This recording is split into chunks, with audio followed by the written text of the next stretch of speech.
দেখুন, ডিমের ডেভিল আর ডিমের চপ এই দুটোই কিন্তু সম্পূর্ণ আলাদা। আজকে আমি বানাবো ডিমের ডেভিল। বাই দ্য ওয়ে, আমি আপনাদের Trisha and welcome to my channel Trisha ট্রিটে। আর আজকে আমি বানাচ্ছি ডিমের ডেভিল। তাহলে চলুন শুরু করা যাক। ডিমের ডেভিল বানানোর জন্য প্রথমেই একটা প্যানের মধ্যে আমি পর্যাপ্ত পরিমাণে জল দিয়ে দেবো। এবার এর মধ্যে 3টে ডিম দিয়ে ভালো করে সেদ্ধ করে খোসাটা আমি ছাড়িয়ে নেবো।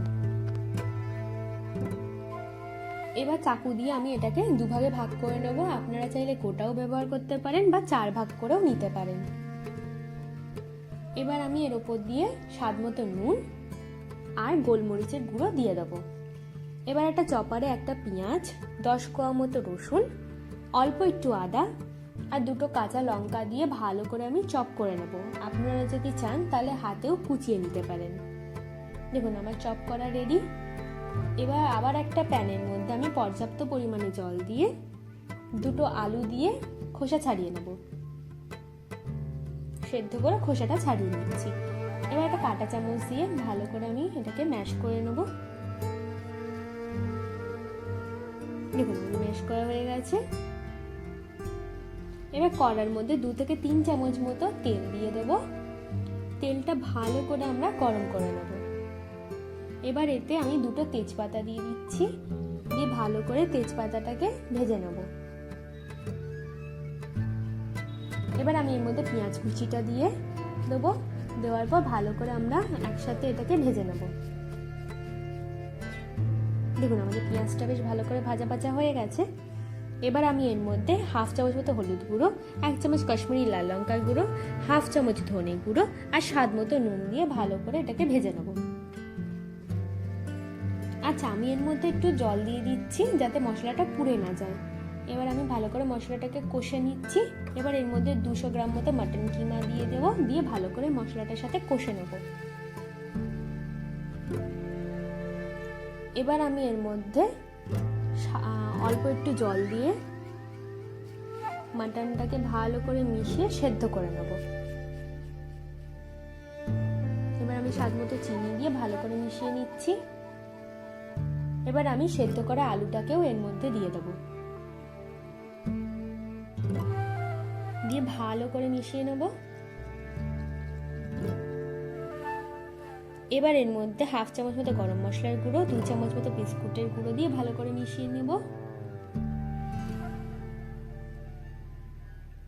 এবার এর মধ্যে আমি 1 চামচ মতো টমেটো সস দিয়ে দেবো, দিয়ে ভালো করে মিশিয়ে নিচ্ছি। নিয়ে পুরটা কিন্তু আমাদের এবার ঠান্ডা করে নিতে হবে। আমাদের পুরো রেডি।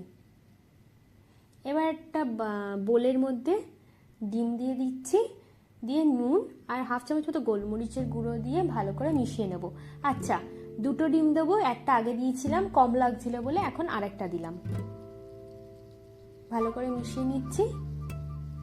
এবার একদিকে শুকনো ময়দা রাখবো, একদিকে ডিমটা রাখবো আর একদিকে বিস্কুটের গুঁড়ো রাখবো। এবার 1/2 ডিমটাকে নিয়ে মাটনের এই কিমার পুরটা নিয়ে আমি ভালো করে ডিমটাকে কভার করে নেব। দেখুন, মাটনের পুর দিয়ে আমি ডিমটাকে ভালো করে কভার করে নিয়েছি। আপনারা চাইলে হাফও কভার করতে পারেন। এবার আমি ময়দাটার মধ্যে ফার্স্টে কোট করব, তারপরে ডিমটার মধ্যে কোট করে নিচ্ছি। এবার আমি বিস্কুটের গুঁড়োর মধ্যে কোট করে নেব।